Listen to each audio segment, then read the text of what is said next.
Okay. 11:30 na po ng tanghali at napakaulan. So, nagluto po si Del's Corner Channel ng ulam na bagay po sa tag-ulan. So, yan. Kakain na po tayo. Luto na po yung kanin. Tikman natin kung hindi ba gaanong maanghang. Ayan. Sakto. Mainit na kanin. Plus medyo maanghang na ginisang talong sa alamang at kaunting baboy mga kabiyahero. So hindi pa gustong kumain ng nagluto. Unahan na po natin siya. Okay. Kain na po tayo.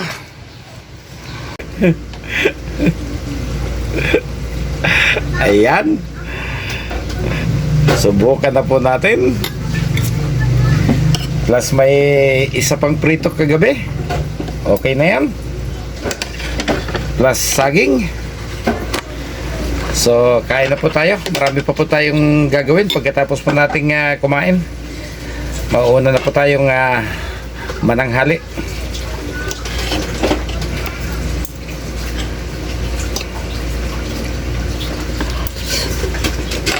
Ayos.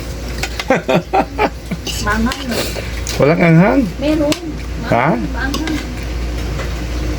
Hindi ganong maanghang? Para tipid. Dapat inalata natin para mas matipid. Sobra na yan. Wala lang ayaw. Inasin ko pa nga.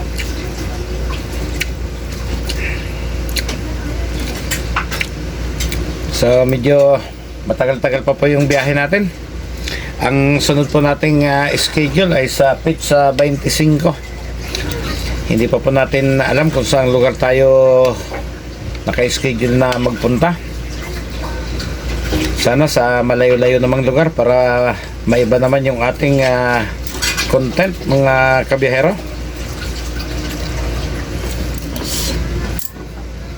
Ayos, ang sarap.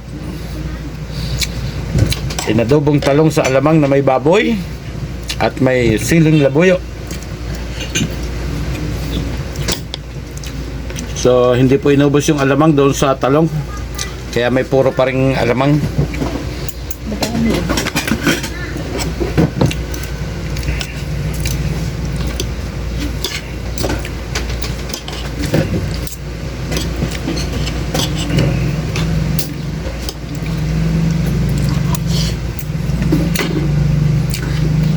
Sana tumigil na yung ulan. Marami po tayong inaasikasong dapat gawin.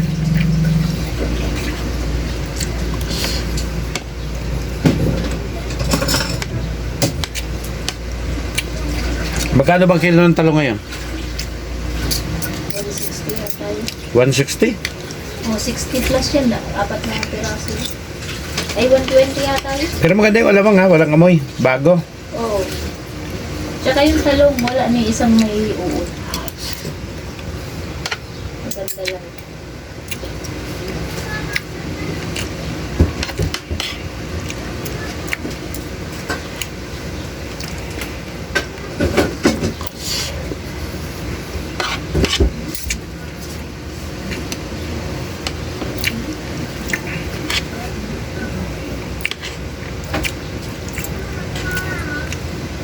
Nung araw pa, ang isa ho talaga sa iniiwasan ko maging content ay yung mukbang.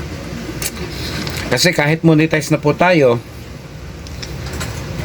mas malaki po yung magagastos mo sa pagmumukbang kaysa po doon sa magiging income mo bilang isang YouTuber, mga kabiyahero. Kaya kung nagpapakita man po tayo ng pagluluto or kumakain tayo, ay hindi dahil sa nagkaroon tayo ng ekstrang gasto, kundi yung po talaga yung sa atin na pong kakainin para mas matipid. Pero kung affordable naman kayo, okay lang na mukbang yung gamitin. Kaya lang talaga hong napakalaki ng inyong gagastusin kung magpo-focus po kayo sa mukbang. Yun naman hong travel, kung gagawin natin content, mas magastos din po yun. Nagkataon lang po na ako po ay tourist bus driver. Kung kaya't sa akin ho, walang gastos na mag-content ako ng travel sa iba't ibang lugar. Dahil yun nga po ang aking trabaho. At instead po na magastusan ay kumikita po tayo. Kaya okay lang po na yung ating content ay travel.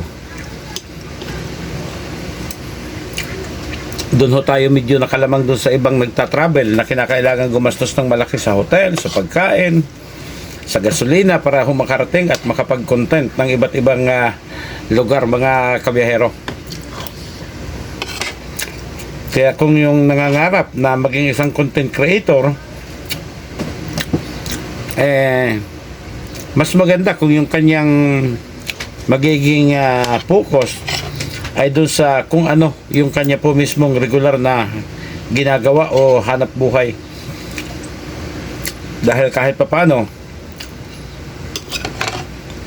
papagkikitaan na niya yung kanyang ibinabahaging kwento ng kanyang pang-araw-araw o regular na takbo ng kanyang buhay. Nakikita ko naman po na malalaki rin naman ang views ng mga gumagawa ng mga personal nilang gawain sa buhay nila, katulad ng mga karpentero, yung mga nangingisda.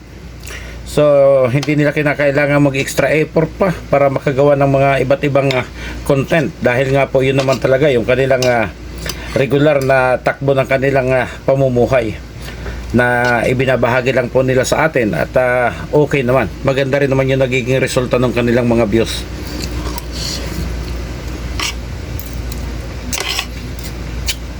At napakalaking bagay din po yung mapunta kayo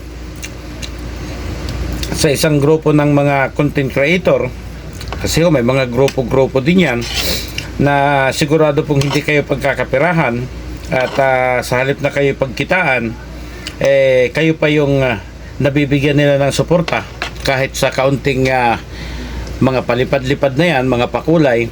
So katulad po niyang nasa ating likuran na yan, almost 4 years na po tayo dyan sa Team Lintek, kay Host Lintek Ganuelas.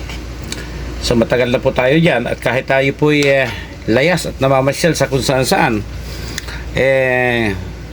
sa kanya po wala akong problema. Ang mahalaga, alam po natin kung kanino po tayong grupo kabilang, at alam din po natin kung paano susuportahan yung ating mga kasamahan sa grupo na ating sinasalihan.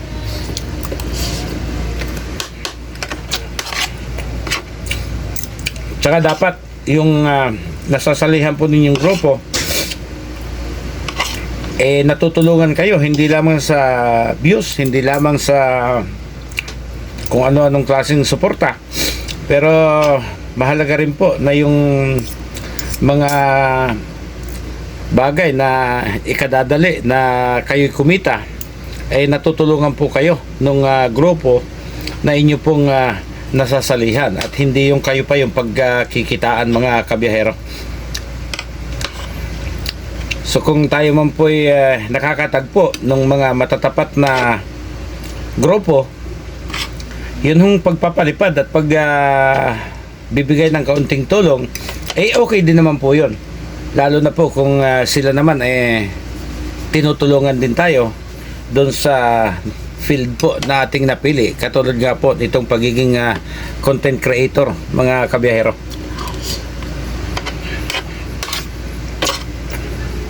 Ayun, medyo kumakagat na yung anghang.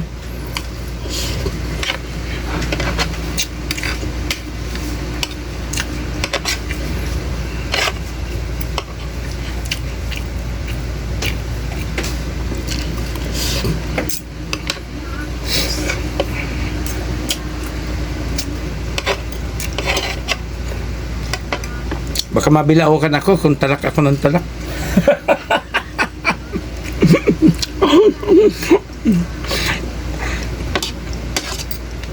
Okay, mahigit 8 minutes na po tayo, at matagal ho talaga ako kumain. So kung isa po kayo sa nakapanood ng video ito at nangangarap po kayo na magkaroon din ng puwang sa daigdig ni Lolo, puntahan nyo lang po yan, Lintek. Ayan, L-Y-N-T-E-K. Hindi po yan nagmumura ha, pinagdugtong lang po yan ang pangalan, mga kabihero. So hihintayin ko po kayo doon. Doon po ay marami kayong matututunan. Hanggang sa kayo po ay mamuni, tutulungan po kayo ni Host Lintek. So, paalam na po. Bye-bye. Maraming salamat. At itutuloy ko na po yung aking pagkain.